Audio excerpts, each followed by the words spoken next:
Kapal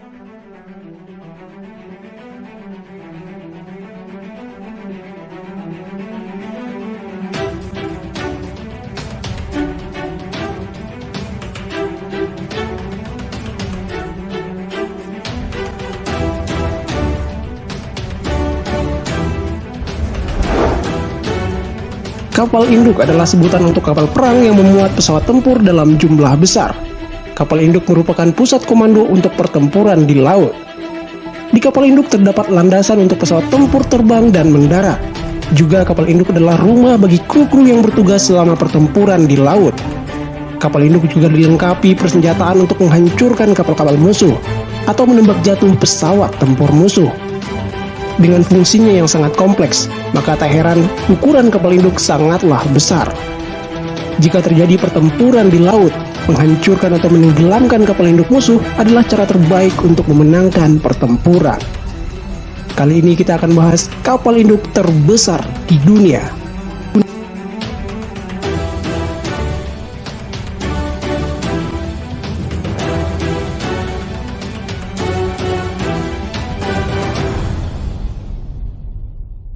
USS Enterprise CVN-80.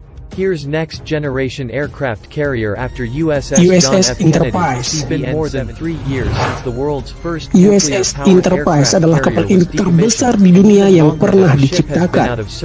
Hebatnya lagi, kapal induk ini juga merupakan kapal induk pertama yang menggunakan tenaga nuklir. Enterprise was built at Newport News Shipbuilding and christened in September 1960 as the world's first USS Enterprise dibangun pada tahun 1958 hingga 1961 oleh Newport News Shipbuilding. Kapal induk ini telah digunakan oleh Angkatan Laut Amerika Serikat selama 51 tahun berturut-turut. And is scheduled to be in operation by 2027. Her construction began in August 2017. Makanya tak heran kapal induk ini telah terlibat dalam banyak pertempuran, seperti Perang Vietnam dan Perang Korea. USS Enterprise memiliki panjang 342 meter. Dengan ukuran yang besar itu, kapal ini mampu menampung 5.000 orang. Sedangkan untuk pesawat tempur bisa memuat sampai 90 pesawat tempur. Namun normalnya hanya diisi oleh 60 pesawat tempur. Extending the length of time used to build both John F. Kennedy CVN-79 and Enterprise by 2 years. USS Enterprise atau juga dijuluki Big E ini akhirnya pensiun pada tahun 2012 lalu. Ini merupakan kapal induk Amerika dengan pengoperasian yang paling lama. The ship is currently scheduled to replace USS Dwight D. Eisenhower.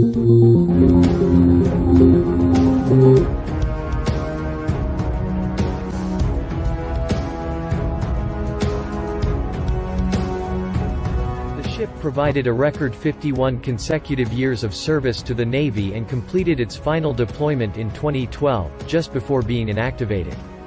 The ship was officially decommissioned on February 3, 2017. Now a data system from the Enterprise will find new life on the Navy's newest aircraft, the future USS John F. Kennedy. The USQ-167 Common Data Link System (CDLS) was salvaged from the Enterprise and refurbished and updated by Naval Undersea Warfare Center Division, Keyport Detachment San Diego's Fleet Test and Evaluation Center. The system allows aircraft carriers to receive, process, and evaluate data from land and shipboard bases USW aircraft. Live testing, consisting of both on-deck and in-flight operations, were successfully conducted, proving the next-generation Common Data Link System increased capabilities were operationally sound. This proven upgrade is now slated to be retrofitted on all U.S. aircraft carriers, explained Fleet Test and Evaluation Center engineering technician Dave McKay in a Navy release. The Navy says it saved about $1.8 million by not having to purchase a brand new unit. The system is expected to be installed on the Kennedy next year. It's not the first piece of the Enterprise to find new life on other aircraft carriers. One of the anchors from the Big E was installed on the USS George Washington last year as it undergoes mid-life refueling and overhaul at Newport News Shipbuilding. The port-side anchor from Enterprise was installed on the USS Abraham Lincoln in 2014 as the Lincoln underwent its own refueling period in Newport News. The name Enterprise will also live on. CVN-80, A Ford-class carrier currently under construction in Newport News will carry on the name. Shortly before USS Enterprise went to the breakers, a new ship bearing the name was laid down, CVN-65, the world's first nuclear aircraft carrier. The latter USS Enterprise served for 50 years, before decommissioning in 2012. Another USS Enterprise, CVN-80, is scheduled for completion by 2025.